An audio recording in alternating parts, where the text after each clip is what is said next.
찬양합니다. 우리 좌우 앞에 있는 분들과 인사를 나눕니다. 반갑습니다. 환영합니다. 축복합니다. 오늘도 새벽전을 찾으신 여러분들 가운데 하나님의 은혜와 사랑이 넘치시기를 축복합니다. 우리 그런 기대를 가지고 우리 욥기 16장 오늘 또 나누도록 하겠습니다. 어제 기도해 주신 덕분에 우리 강동지방 청소년 연합수련회 지금 저 평창 대관령에서 지금 하고 있는데 어제 은혜 중에 잘 다녀왔습니다. 같이 개강 예배 나누고 말씀 전하고 우리 9개 교회에서 작은 교회들 9개 교회에서 학생들이 한 70여 명 정도 모였습니다. 그리고 선생님들하고 해서 한 100여 명 정도 모여서 집회를 하고 있는데 너무 좋더라고요. 위에서 토요일까지 내일까지 이렇게 하는데 왔다 갔다 안전하게 또 은혜롭게 기도해 주시기 바랍니다. 어제 가는데 확실히 그 휴가철은 휴가철이더라고요. 보통 한 2시간이면 갔는데 5시간이 더 걸리더라고요. 처음부터 막혀가지고 끝까지 막히더라고요. 근데 저희보다 더 걸린 팀들이 다른 교회 분들이 꽤 있더라고요. 6시간 더 걸린 분들도 계시고 확실히 무슨 구정 명절인 줄 알았습니다. 굉장히 고속도로가 다 그냥 주차장이었어요. 은혜 중에 잘 다녀와서 감사드립니다. 오늘 이 16장 욥의 어제 이제 엘리바스가 두 번째 이제 한 바퀴 돌아서 두 번째 도는 이제 엘리바스가 욥에 대해서 아주 신랄하게 이제 공격을 했습니다. 이 얘기를 하면서 어제 그런 얘기를 했죠. 그 인과응보적인 자기의 틀을 가지고 이렇게 욥에 대해서 얘기를 하는데 이게 이제 이 엘리바스 내면에서는 틀리는 게 아닙니다. 왜냐하면 그렇게 살아왔기 때문에 그런 안경을 쓰고 있기 때문에 지금 빨간 안경을 쓰고 있단 말입니다. 어제 제가 이제 선글라스를 끼고 운전을 했는데 날이 흐리더라고요. 근데 선글라스를 벗었더니 날이 맑더라고요. 이 선글라스 효과죠. 왜냐하면 뭔가를 쓰면 그 쓴 것대로 보이는 거예요. 사람의 인식 세계는. 그래서 빨간 걸 쓰고 있으면 빨간색이라고 보입니다. 빨간색으로 보입니다. 이렇게 벗지 않으면 안 보여요. 이게 그 색깔로밖엔 잘 안 보여요. 이게 이제 인간의 한계인데 엘리바스는 이 경험적인 세계를 바탕으로 그동안 쌓아온 인과응보론적인 이 세계관, 세계상을 끼고서 욥을 보고 세상을 보는 거예요. 세상을 보고 욥을 보는 거죠. 그러니까 그동안 봐왔던 세계상을 가지고 욥의 이 특수한 상황을 들여다보니 그렇게 밖에는 안 보이는 거죠. 이게 이해는 됩니다. 이해는 되지만 그 고집스러운 게 뭐냐면 그동안 내가 봐왔던 그것이 맞기 때문에 네가 지금 당한 이것도 맞다라고 하는 그 인간의 그 고집스러운 면, 그게 문제라는 거죠.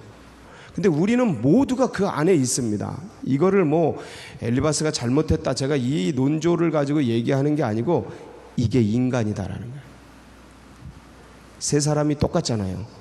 이게 인간의 보편적인 현상이다라는 거예요. 누구도 피할 수가 없어요. 그래서 저를 포함해서 누구나 다 그 안경을 끼고 있다. 그러니까 사실 이분들이 뭐 잘못됐다, 이걸 논하는 게 아니고 이게 인간인데 하나님은 이렇다라는 거예요. 하나님은 이렇다. 하나님은 욥을 받아주고 하나님은 그 인간의 인과응보적인 틀에 잡히지 않는 또 다른 영역의 그 어떤 것을 창조해가는 분이시고, 그리고 세계상을 인간이 아무리 다 이해한다 그래도 이해할 수 없는 그런 영역이 있고, 우리가 하나님을 아무리 다 안다 해도 하나님을 아는 건 조족지열, 세 발의 피도 안 되는 영역이기에 무한하신 하나님이 당신을 계시하는 면만 알지 계시되지 않은 영역은 알아요, 몰라요? 알 수가 없다라는 거예요. 그러니까 그거에 대한 겸손함, 그거에 대한 무한한 경외감, 이것들을 이제 우리가 이제 이걸 보면서 상대적으로 놓치지 말아야 하는 것이죠. 그래서 오늘 이제 어제 엘리바스가 분노에 차서 이 욥에 대해서 네 죄악이 너를 가르치고 간사한 너의 혀가 너 좋아하는구나. 우리들 네 아버지보다 나이가 많은 사람들이고 이게 뭐 이제 나이로 이제 또 밀고 나오는 거죠. 경험으로 밀고 나오고. 그런데 네가 내 말을 안 들어? 네가 불만을 터뜨리면서 눈을 번뜩이면서 입을 놀려? 그러면서 이제 또 자신이 경험한 엘리바스가 경험한 그 얘기들, 지혜자의 얘기들을 쭉 하죠. 하나님이 어떤 분이신지, 네가 아무리 힘들고 원망이 되고 불평이 되고 저주가 되고 그리고 그런 네가 이해 못할 그러한 일들 재앙을 경험함으로 인해서 하나님을 향한 그런 원망이 있지만, 그러나 그것은 하나님이 너의 죄에 대해서 재앙을 내리신 거니까 하나님께 돌아와라. 그러면 하나님은 이렇게 꺼져가는 심지도 끄지 아니하시고 연약한 그것들을 다 받아주시는 그런 분이시니까 회개하고 돌아와라 라는 얘기예요. 그렇지 않으면 더 처절하게 박살난다, 이런 얘기들을 하는 거예요. 그러니까 이 말씀에는 틀린 게 없습니다. 제가 늘 얘기하지만. 그런데 이제 이 욥의 입장에서 이 얘기를 들으면 제가 어제 그런 얘기도 했잖아요. 피아노를 가지고 인간이 모두 죄인인 거예요.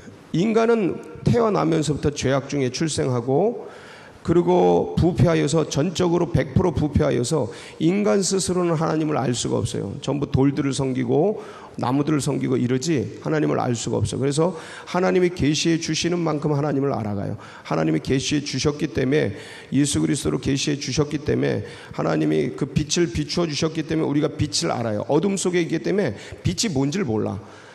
어둠 속에 있는 사람은 빛을 인식할 수가 없어요. 왜? 어둠밖에 모르니까.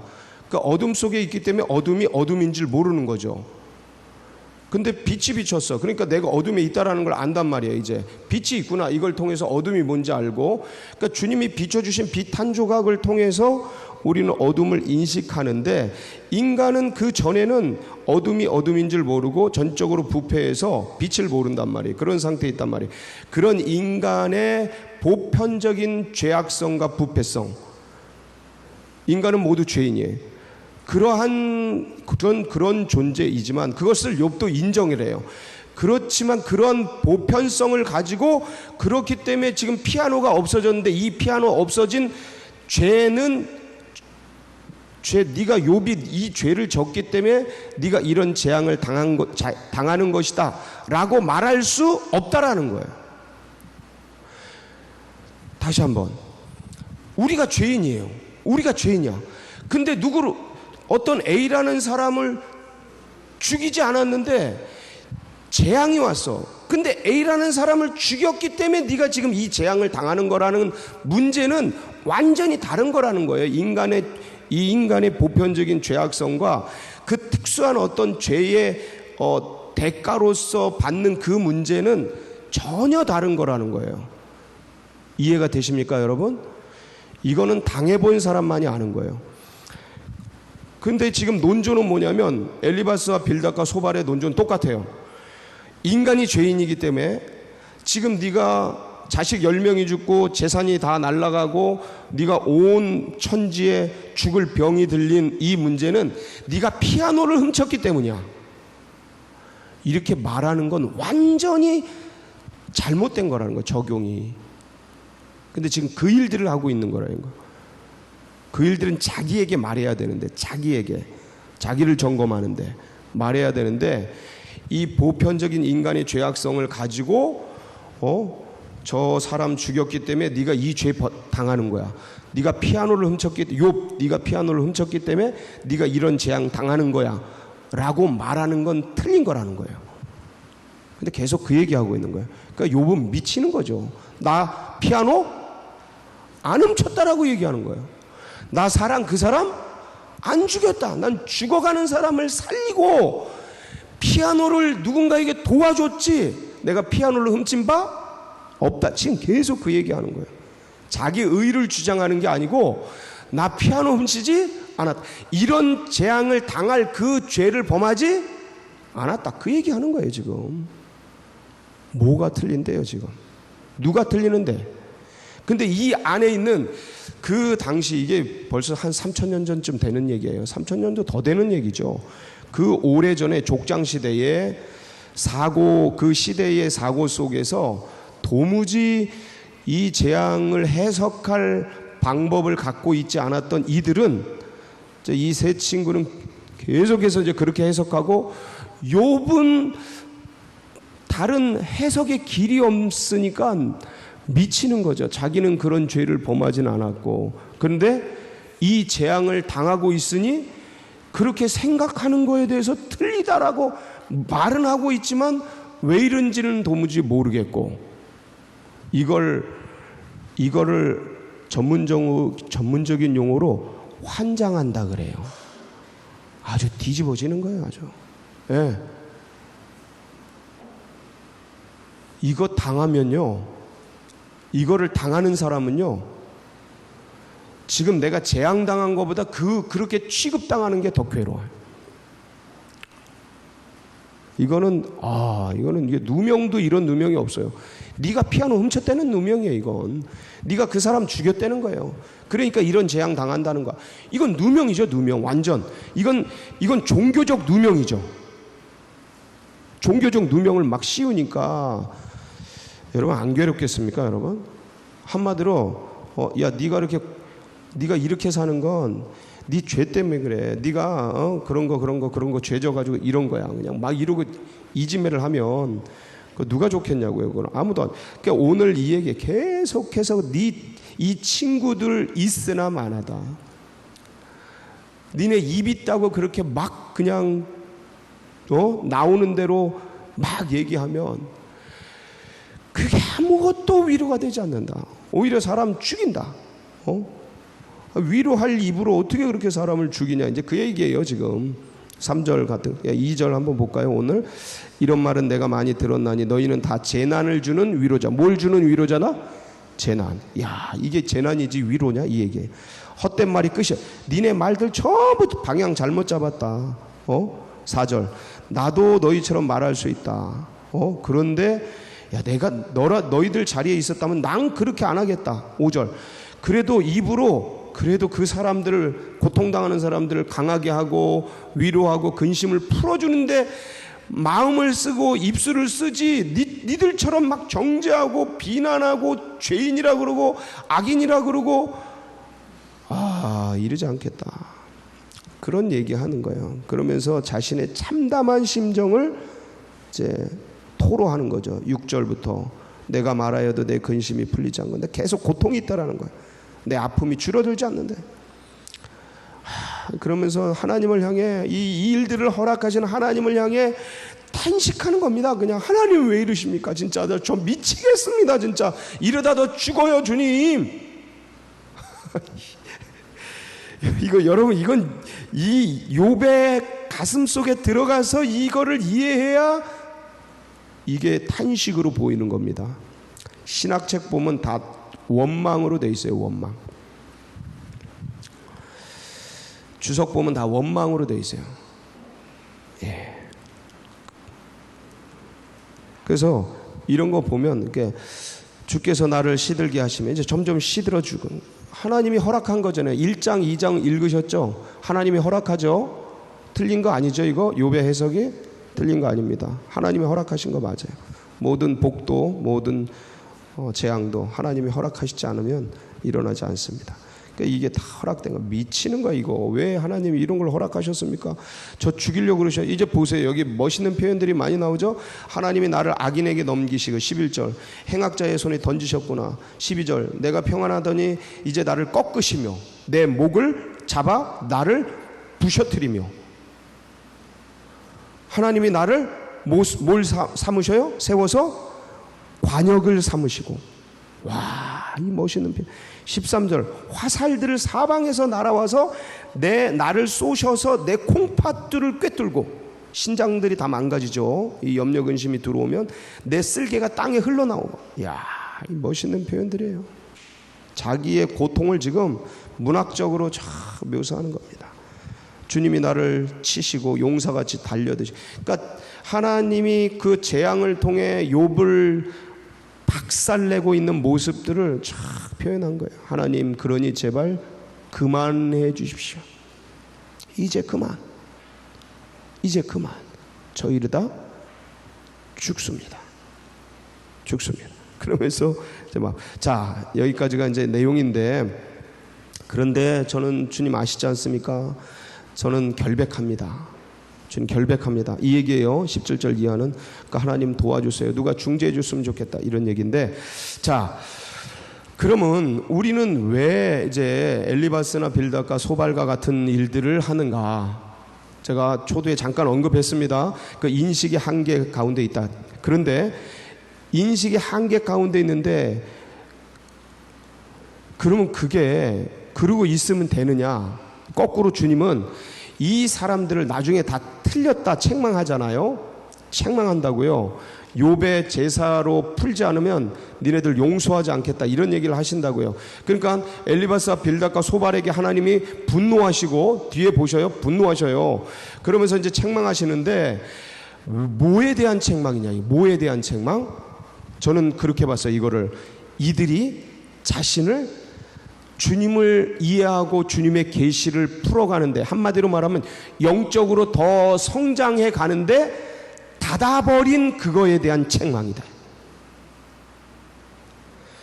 이 세 사람이 보통 사람들이 아니에요. 그 당시에 현자야, 뛰어난 사람들이에요. 근데 이 세 사람을 출연시켜서 욥을 이렇게 집단 이짐이 하는 이 과정 속에서 지금 보여주시고자 하는 주님의 마음은 뭐냐면, 이들이 믿음의 백성들이고 하나님에 대해서 이렇게 욥이 자기 의를 주장하면서 하나님에 대해서 뭐라 하는 것에 대해서 분노할 만큼 하나님을 위하는 사람들이에요.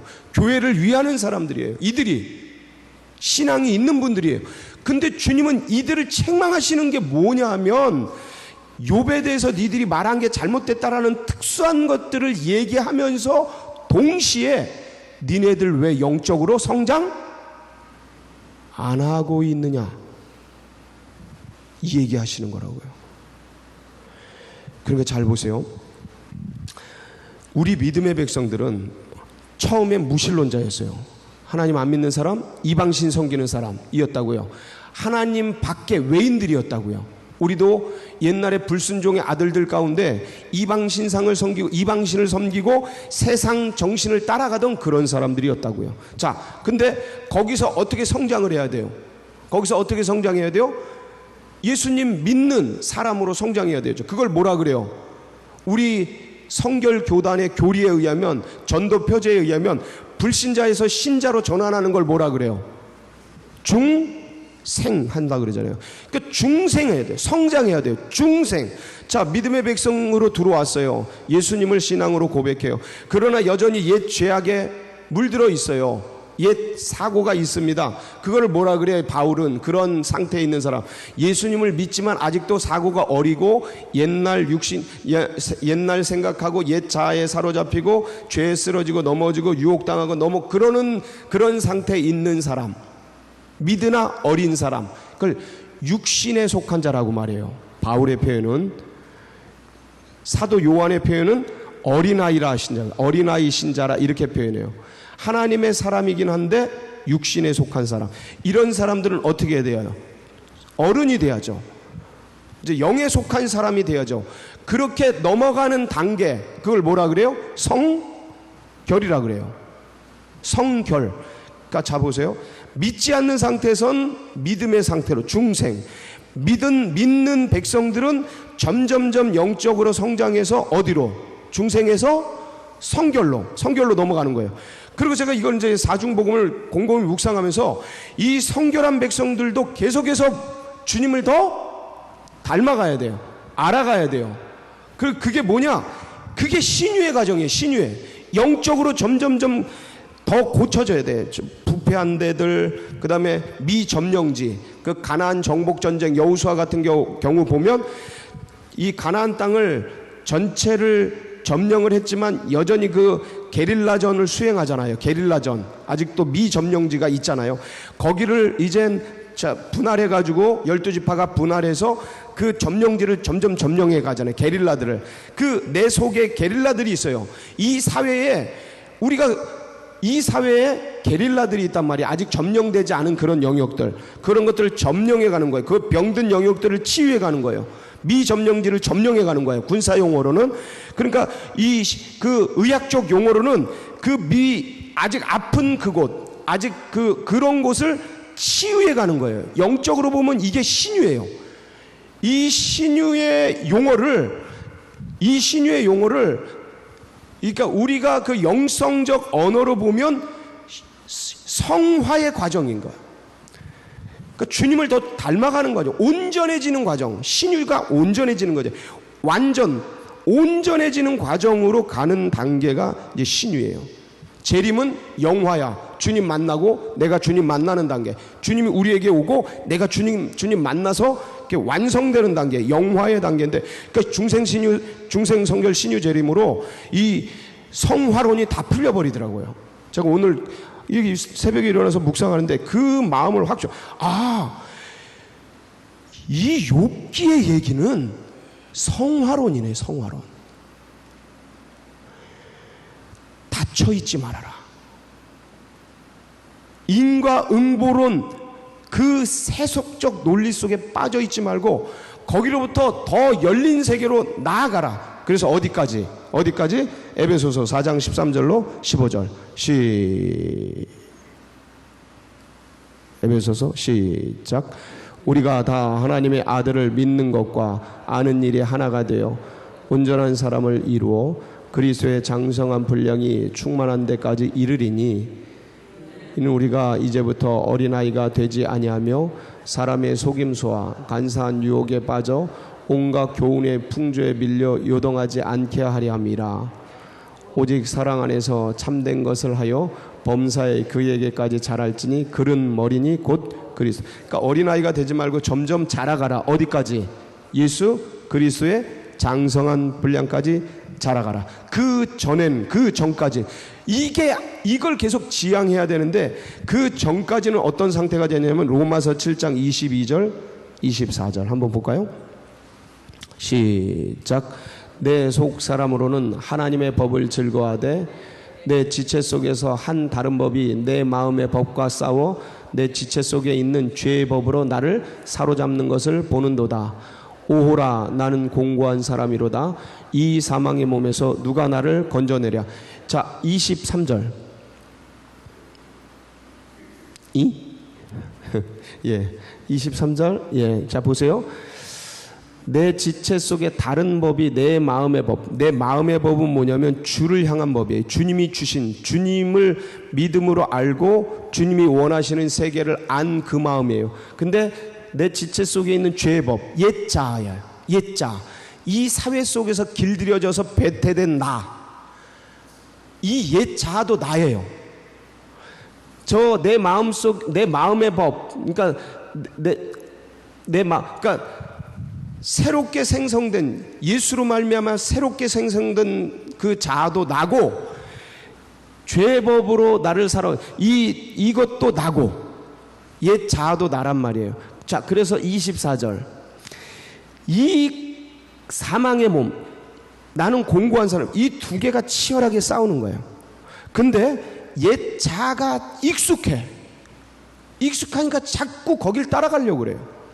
여러분, 이거를 그냥 믿음의 사람, 그러니까 믿지 않는 사람의 문제가 아니고 나의 문제로 생각하면 돼요.